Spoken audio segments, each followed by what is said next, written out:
This is a helium gas cylinder or balloon gas cylinder. There's the fitting that you put the balloon on. There's the valve that you turn it on and off with. I got this from my local scrapyard. It's the second one I've had from there. And everything else I bought from there, which they sell, rather than sending where they should send them to, has cost me a £5. I don't know if this chap recognised me, and this is identical to one I bought about 3 weeks ago. He charged me a £10. I won't be doing that again.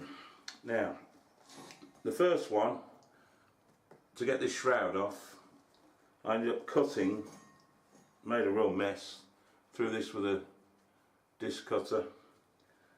And this one, having learned that this is threaded, this collar here is threaded, having learned that it's threaded, I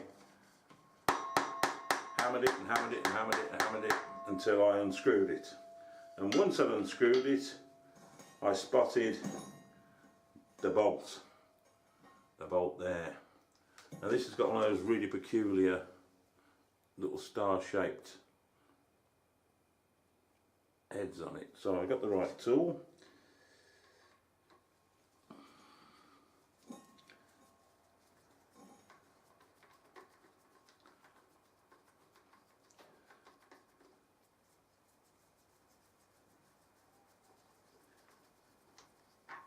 Undid it.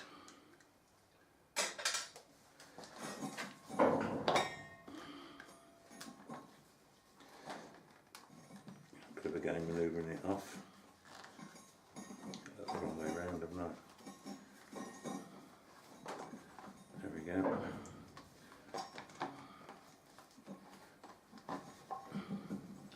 There she is off.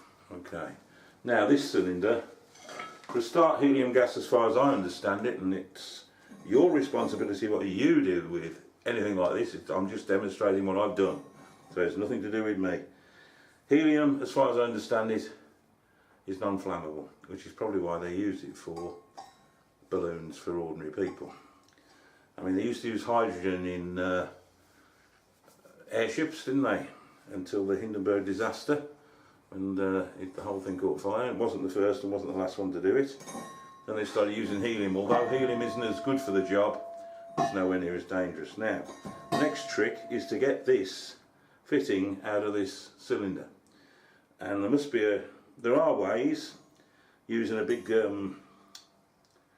bar, but I haven't got a vice big enough to put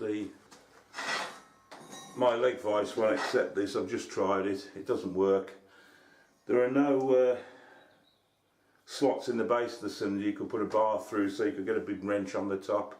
So I've got no way of holding this solid while I undo this. The only other option available to me is the application of BFI, brute force and ignorance. So, hoping that the inertia of the cylinder is enough to offset me hitting that, first of all I'll mark it so I know whether it's actually moving or not.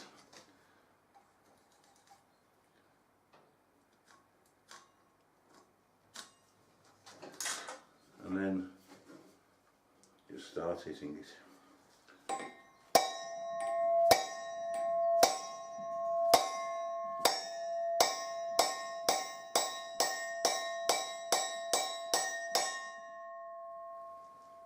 And that is moving. In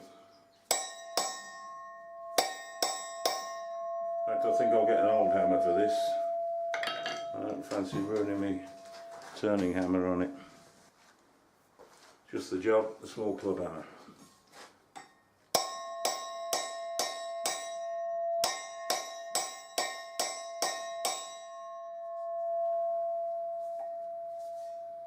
It's definitely moving.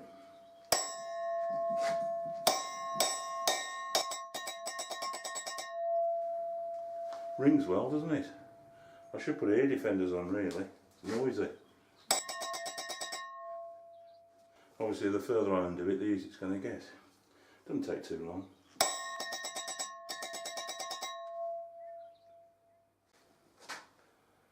That's definitely gone about 1 inch now. It'll take forever. Get it done.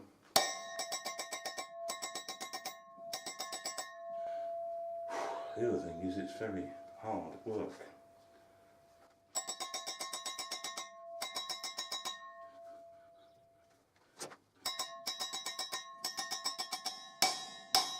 Yeah, that note's changed now. It's on the move. Won't be long now.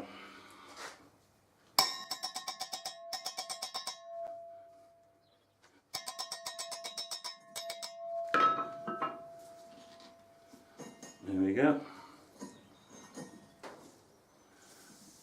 Oh, there's pressure in that. That's a worry, isn't it? I think I'll run away and leave that till tomorrow. Yes, that is a very big worry. Here we are then. More than 24 hours later. Now, I had assumed because this valve was open fully when I obtained this cylinder,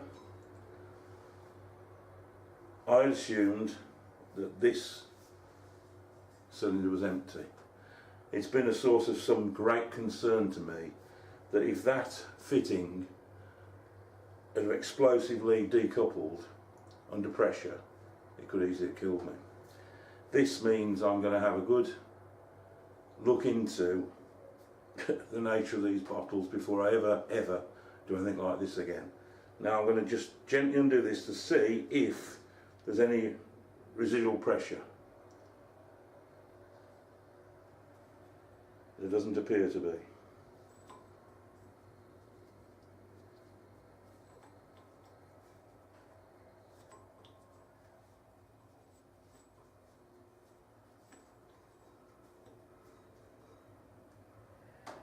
There we go. That's the top off.